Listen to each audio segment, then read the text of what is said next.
Hi, so this is how I usually balance equations like this quickly. First thing I do is to look at the most challenging thing there. So the scariest thing here should be this P042 that you're seeing here.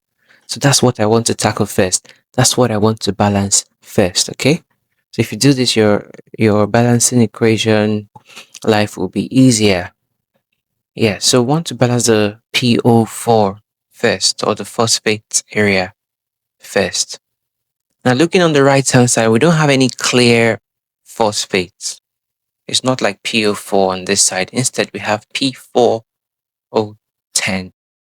So maybe I'll just be led to do the phosphorus first, right?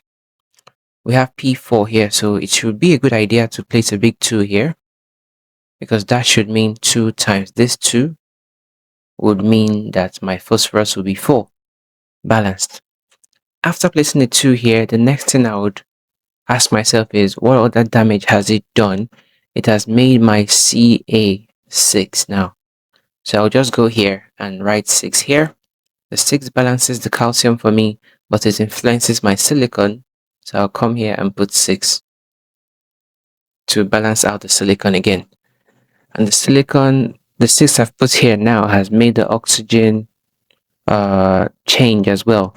So let's check out all the oxygen and see whether, we've just been doing very wrong things or whether it will be balanced magically.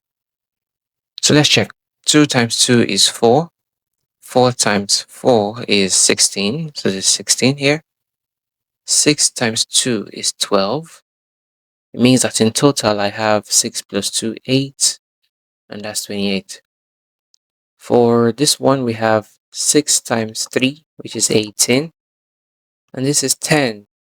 So that's also 28. Remember, all other things are balanced now, right?